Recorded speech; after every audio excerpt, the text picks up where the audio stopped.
going to tell you players we're going to buy, sell, hold, and most importantly, avoid. Best way to get any of these other questions answered when we're not podcasting, free trial on Patreon, patreon.com/Dynasty Run, free 7-day Discord trial. So again, buy, sell, hold, avoid. I just want to let you guys know, if you're keeping track week to week, just because we buy, sell, hold, or avoid a player one week doesn't mean it's going to transfer to the next week, because these exercises have different players for the most part. So things could change on a weekly basis depending on what other options are given to us. So Nate, let's say this. What are we doing with some of these 2023 breakouts heading into 2024?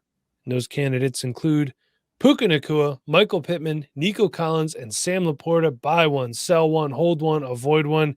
Nate, let's kick it off with the man of the hour of the season, I guess, if you think about it, and that is Los Angeles Rams wide receiver Puka Nacua. I'm avoiding Puka Nacua, Mike. It doesn't look great for the offense, does it? No, Matthew Stafford is the quarterback, but he's aging, and he's had his injury issues over the past couple of years. Cooper Kupp, is he there in 2024? He might not be, and hey, that might be good for Puka Nacua. But, overall, that Rams offense has just not really been a great long-term bunch of assets, as we can look at it. Kupp's aging out. There's been a lot of rumors that they might be releasing him, trading him in the offseason. I've seen those rumors that I think they could release Cooper Kupp, but you look at it, what Cooper Kupp's done over the past 5 games has not been great. Just a lot of question marks. I love Puka Nacua. I'm having to talk down on him here because I like the other options more at this moment. But with Puka Nacua's cost and the question marks around his situation, I'm avoiding. I agree. All those points. And let's not forget, he does have an AC joint injury that just popped up as well. All right, so let's move on to our next candidate here, and that is Indianapolis Colts wide receiver Michael Pittman. Nate, we disagree. Our first disagreement of the podcast, but what are you doing here? I'm holding on to Michael Pittman. Okay. All right. He's performing pretty well as of late. Had a great game this past week. I think he should perform pretty well the rest of the year. I know Josh Downs is there, so there is a little bit of back and forth, but Michael Pittman is a really good wide receiver. And he has not, unfortunately, been able to have the down the field passes that he's had in the years past, because Gardner Minshew has not been able to hit him deep consistently. He doesn't have the biggest arm. No, he doesn't. And so he's a little limited. But when Anthony Richardson comes back, we're going to see that happen a lot more. I like what Michael Pittman can do. He's one of the better wide receivers in this league. I think in a better situation with a better quarterback, he can be a stud. Anthony Richardson coming back, a little raw, but he's got that potential to make it happen. He's also a free agent after this year. So whether or not he's still a Colt or not, I want to hold on to him, see what happens, because if he's a Colt, I think that's a good situation. If he goes somewhere else, he's going to get paid. That'll probably be a good situation as well, holding on to Michael Pittman. All right, I like what I'm hearing, but I'm selling Michael Pittman. He's pretty sellable. Is that a word? It is now. He's having a good season with a backup quarterback, 87 receptions for 889 yards and 4 touchdowns. We could say he could be having a better season with Anthony Richardson. Nate, like you said, he could stretch the field better than Gardner Minshew can with his arm. He could also be having a worse season with Anthony Richardson, too, for all we know. I think the value is good to sell right now if you don't believe in him long-term. A lot of people are out on Michael Pittman, but you'll understand why I'm selling him as opposed to some of the other guys when we get there. But right now, his value lines up with the mid-24 first. If you want to cross positions, you can move Michael Pittman for Dalton Kincaid, although I think for the most part, their value is close. With how highly Dalton Kincaid is regarded, I don't know if you could get it done straight up. He's also ranked really close to Jackson Smith-Njigba and DK Metcalf. So these are guys that you could possibly make lateral moves. Both JSN and DK Metcalf are under contract for longer than Michael Pittman is. Something to consider. Let's move on, shall we? Let's do it, because we both like this next guy, Mike. We love him, and you know what? I finally get to say I told you so. Nate, Nico Collins, we're both buying, but you tell me why first. Yep. Look, Tank's gone. It's unfortunate, but Tank's out for the season, which means it's the Nico Collins show. It's not the wide receiver 1A and wide receiver 1B anymore. It is Nico Collins for the rest of the season, and CJ Stroud is his quarterback, and he's going to get the focus of the targets, the focus of the volume of that offense. Noah Brown's there.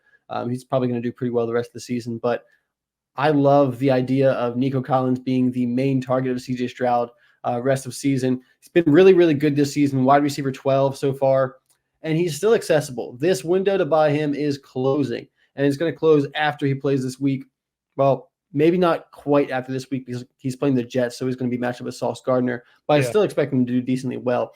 And there's going to be a bit of a bump now that Tank Dell's gone. He's going to be a bit more expensive than he was last week. But once he goes out there on the field and he shows that he can put up big numbers, and I mean, he already has, but once he does it without Tank, it's going to just keep going up. The price of the brick will keep going up. So now's the time to do it. Kyron Williams, Drake London, 2 players I would absolutely love to move for Nico Collins right now, straight up. A mid-first on a competitive team, especially if you're like a competitive team and someone's valuing your first, maybe you're like 6th, 5th in your standings.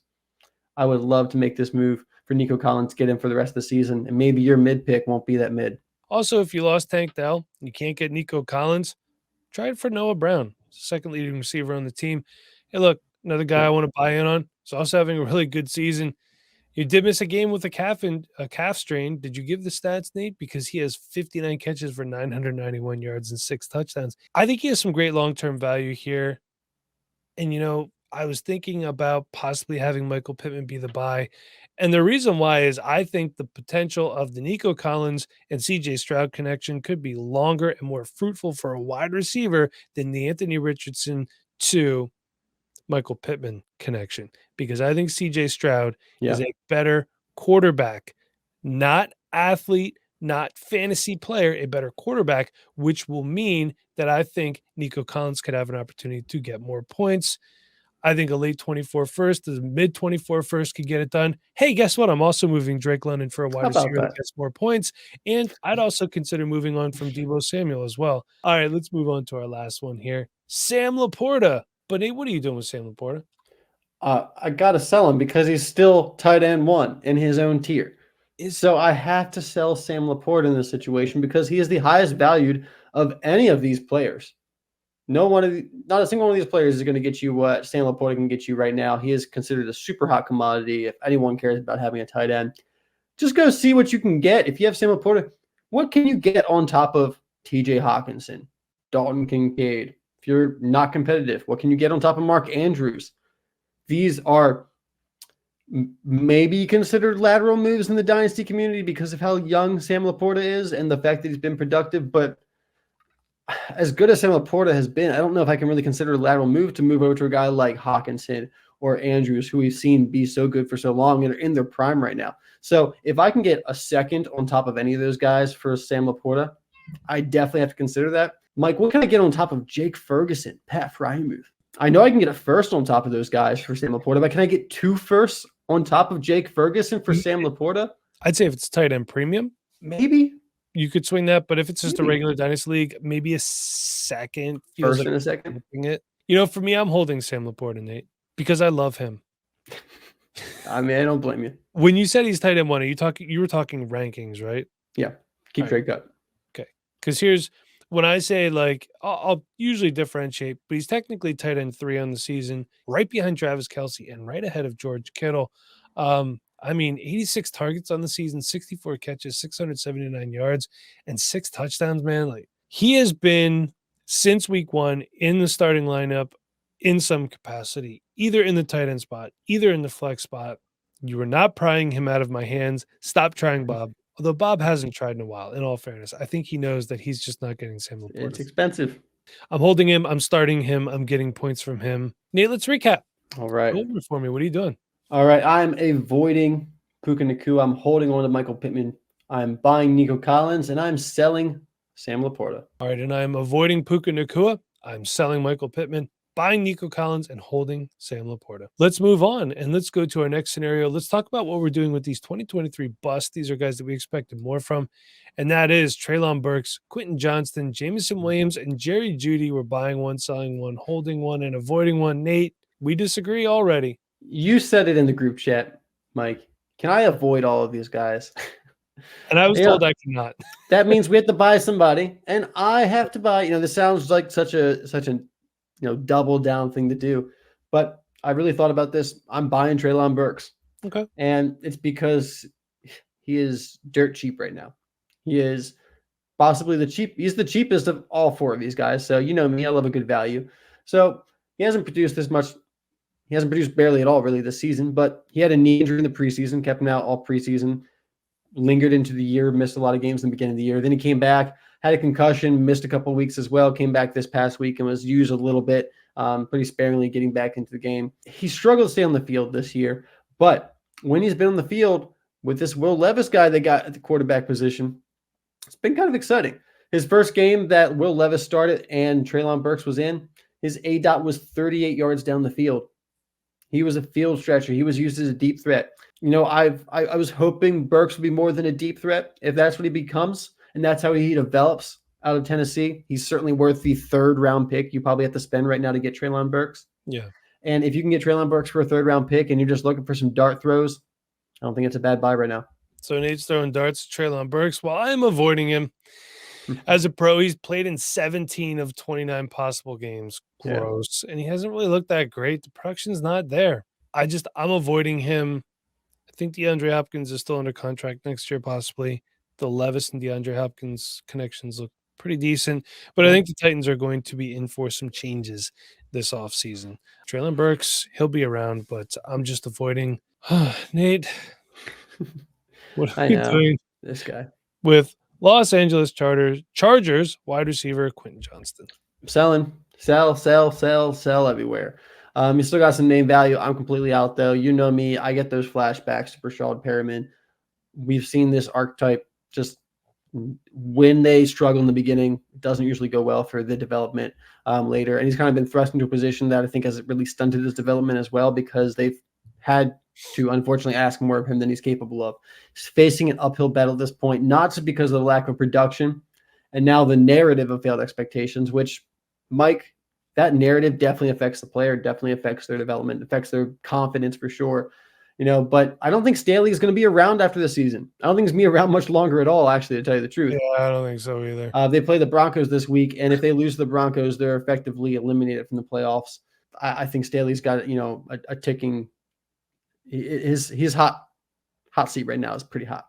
But with the new coaching staff coming in, are they really going to want the last brass's castaway? Are they really going to try to put effort into developing him? Or are they just going to kind of go do their own thing? Jalen Reagor. Getting some Jalen Reagor vibes here, Mike. You're not supposed to scout the helmet, but I can't disagree with you at this point. I mean, we're talking 26 catches, 242 yards, and 1 touchdown. They're not even asking that much of him. Like, catch the ball. Yeah. Can I get a 2nd round pick for him if I can? I'm moving off of him. If you can, I got to hold. And here's why. I would prefer to sell or avoid, but I feel like I have to hold because I don't think I can get for him what I feel like he should be worth. That was very wordy, but it's also true. Yeah, you can't. His current value is close to a late 25 second. So I'm going to hold and remain optimistic-ish and go from there. But I'm not feeling good about it. Nope. All right. Not heading in a good direction. Let's move on and talk about the guy who I think most people would have regarded as the best prospect out of all these guys. If you put them into a vacuum, they're all coming out in the same class, and that is Detroit Lions wide receiver Jameson Williams. Nate, buying, selling, holding, or avoiding? Jameson Williams, I'm holding on to. If you still have him at this point, you have probably held on way too long to go ahead and move on from him now. He's just now starting to show life. Let him cook a little bit longer before you move off of him. Low volume right now. He hasn't had more than 2 receptions in a game so far this season, but better efficiency. Yards per route runs going up over the last couple of games. He's starting to be used on manufactured touches, had that nice touchdown run this past week. Is there room for him in this offense to have more volume? I'm not sure yet. I don't think that consistent volume is going to be there, but I want him to have a bit more of a breakout before I'm moving off of him. I think he's going to have a couple games. We'll have some big points. That's when you move off Jameson Williams. Not at this point. Like I said, just starting to show life, a little bit more patience. I'm going to buy because the numbers aren't there, but from what I've seen from Detroit this year, I could see his athleticism. I could see the dynamic playmaking potential, even though it hasn't been there yet. Looks like he's fully healthy coming off that knee injury. So his current value is like an early 24 second. There's a possibility he's better than what you get in the early part of the 2nd round. I'm willing to take a shot here if I have multiple 2nd round picks. Amari Cooper is also close in value. That's a great move if you're not contending. Deontay Johnson, you don't believe in Trubisky. And hey, like Nate said in the last show, Terry McLaurin can move on from him for Jameson Williams too. Nate, Last one, Denver Broncos wide receiver Jerry Jeudy. He was supposed to be the best Broncos wide receiver. He's not. He's not. So with that, I'm avoiding Jerry Jeudy. Mike, no good vibes coming from Jerry Jeudy right now. Okay. Vibe scouting is an official Dynasty Rewind statistic. No good vibes, man. Yards per route run has plummeted to 1.53. It was 2.18 last year. You know, that 2 yards per route run is a really nice threshold to meet. So he's having a pretty, worse season over the past couple games, especially. He's really starting to trend downwards. Getting outplayed by Cortland Sutton, like you said. Still has 1 more year left with the Broncos, but he's been the subject of trade rumors for the past 2 years. I don't know if he's going to be moved this offseason, but after 2 years of trade rumors, I wouldn't be surprised, especially with him not really, showing up and showing out. If they're going to try to clean house, which there's been some rumors the Broncos might do if they don't make the playoffs, Jerry Jeudy might be the odd man out. Maybe there might be a buy situation there. Jerry Jeudy in a different situation, because I do think the talent is still there. But this situation it's been negative really for Jerry Jeudy for most of his career. But what I'm going to do is I'm going to go ahead and I'm going to sell Jerry Jeudy. If I haven't already, we haven't seen the potential. Flashes here and there, but it's just either, inconsistency with drops or injuries. This is not the Jerry Jeudy that we saw coming out of Alabama, by the way. Just hasn't translated yet. He's wide receiver 53 on season 8. Gross. Yeah, I might be taking a loss here, but I'm willing to move on. I'll take a mid-24 second if I could get it right now. If I could add a little bit and get Cortland Sutton, I would do that as well. I would consider moving him for Jacoby Myers too, who's been more productive. But I'm willing to move on. If I get that mid-24 second, I feel like it might end up being late. If it ends up being a late, and even if I had to stagger it and get like a 25 third thrown on top of it, I think that's the value that if you're going to sell, that's what you got to take. And I don't hate it. Let's recap it. What do you got for me? All right. Look, I am buying Treylon Burks. I am selling Quentin Johnston. I am holding on to Jameson Williams, and I'm avoiding Jerry Jeudy. All right. And I'm avoiding Treylon Burks. I'm holding Quentin Johnston, buying Jameson Williams, and selling Jerry Jeudy. And what are we doing with these 2023 rookies heading into next year?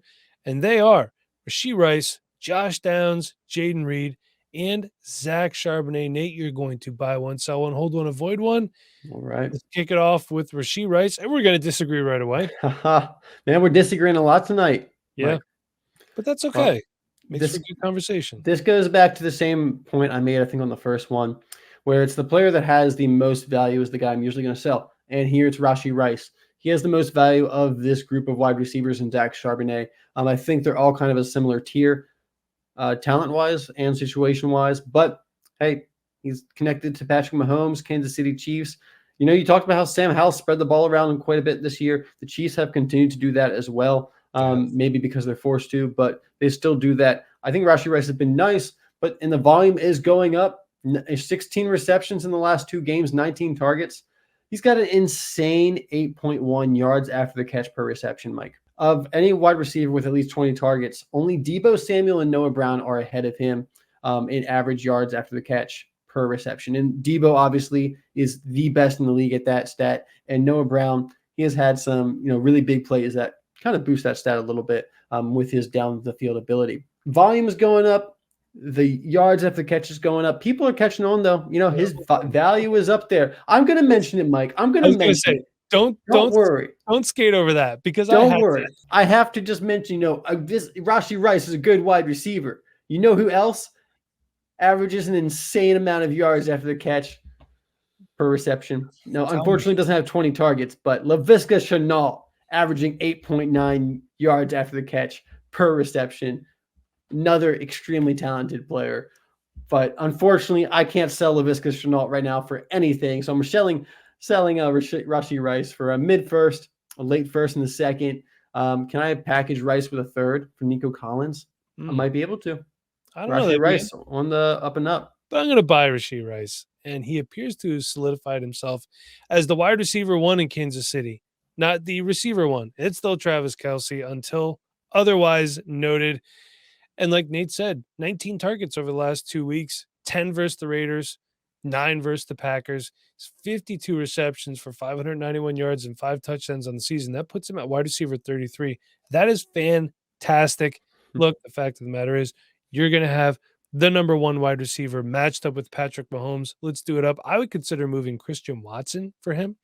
A late first. I would love it to be an early second, but I don't think that's going to get it done. Let's talk about Indianapolis Colts wide receiver Josh Downs. But Nate, what are you doing? I'm holding on to Josh Downs. Great production so far. 51 receptions, 580 yards, and 2 touchdowns. He's playing out of the slot like we expected. 80% of his snaps coming out of the slot. Can't believe people are out here evaluating him this offseason as a deep threat. People who evaluated him that way, were really down on Josh Downs. But if you looked at him as a starting slot receiver, he was pretty exciting, and he has really blossomed into that 5.5 yards after the catch per reception, going back to that nice stat. 5.5 yards is pretty good. Not as good as Laviska Shenault, but pretty good. 1.63 yards per route run. It's pretty solid at that point. So we like to see that for a rookie wide receiver, especially working with a backup quarterback right now. He's linked to a young, high potential quarterback like Anthony Richardson once he comes back. And there's a chance Pittman's leaving. So I'm going to hold on to Josh Downs, see what I can do with him moving forward. One of the top young receivers, I think, in this draft class. But I'm still going to avoid Josh Downs.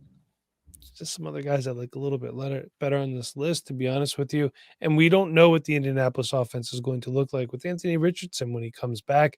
Can he support Pittman, who may or may not be there, Pierce and Downs, and if they upgrade their tight end position? Let's move on to the number 1 wide receiver in Green Bay.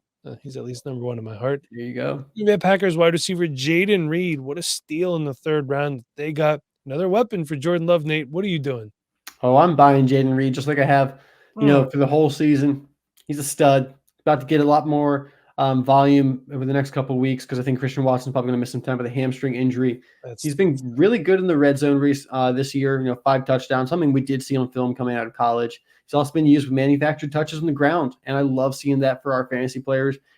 7 rushes for 81 yards and a touchdown. Love those extra points. And Mike, 4 of those runs have been for 10-plus yards, so he's explosive when he gets the ball in his hands. You can obviously see that with his ability to create yards after the catch and to get first downs. He's been a safety blanket really for the Green Bay Packers offense and Jordan Love. So how can I buy Jaden Reed? Well, Tony Pollard, James Cook, running backs I'd be more than happy to move off of right now for Jaden Reed. Some wide receivers, George Pickens, I would move for Jaden Reed pretty easily straight up. I'd be more than willing to add a 3rd on top of any of those guys for Jaden Reed. Marvin Mims in a second, Quentin Johnston in a second. Can I go after Jaden Reed that way? Be more than happy to try it. I like that, but I'm holding Jaden Reed. I only have 3 shares, which to me is not enough. I do want to get more this offseason. I'm a huge Jaden Reed fan. He's another guy who's quickly become a staple in my starting lineup, so when I need him, he's been pretty reliable. Nate, you gave the stats, but let's do it again. 40 catches, 513 yards, and 5 touchdowns, 7 runs for 81 yards and a touchdown. Wide receiver 36 on the season. He's got a good rapport with first-time starting quarterback Jordan Love. And look, fact of the matter is, Christian Watson, I don't think he has that rapport with Jordan Love that Jaden Reed does, that Dobbs does, whatever, that Dontavian Wicks does. I can't forget about him. I'm starting. What are you doing with Seattle Seahawks running back Zach Charbonnet, Nate? Yeah, that leaves me with an avoid, and that's what's happening here with Zach Charbonnet. Look, Kenneth Walker is due back at some point, and in those games where Kenneth Walker and Zach Charbonnet played together, Zach Charbonnet only passed 10 points once. He averaged a little over 3 yards per carry of the last 3 games where he's taken the majority of the backfield attempts. So, while he has been productive at times because he had a touchdown, he hasn't really been that effective for the Seahawks when he's been the starting running back. And Kenneth Walker's due back. It's going to be this kind of timeshare at best. Not a guy I really want to go after right now. He did have 4 more receptions in 3 of the last 4 games. So if he can keep that up, he might have some fair value to pull out of him. But right now, I'm avoiding. I'm just going to take some time away from Zach Charbonnet while he's got the spotlight. He's not worth the value right now. Which is why I'm going to sell him, because he still has the spotlight. Now's the time to sell. And hey, look, all the reasons you're avoiding him, those are all reasons I'm going to try to sell him right now. Yep. If I could move him for a guy like Alvin Kamara, I'll have to pay up a little bit and do that. If I could move him for George Kittle, add some for George Kittle if I need a tight end. I don't know if I could do it straight up, but what about David Montgomery, Nate? Yeah. I mean, if I'm a competing team, I'd make that move. I would start there and go from there. So, Nate, let's recap what we're doing. Kick it off for me. I am selling Rashee Rice. I am holding on to Josh Downs. I'm buying Jaden Reed. And I'm avoiding Zach Charbonnet. All right. And I am buying Rashee Rice, avoiding Josh Downs, holding Jaden Reed, and selling Zach Charbonnet. Good times. That's going to do it for us. Thanks for hanging out, everybody. For Nate, I'm Mike. See you guys next time.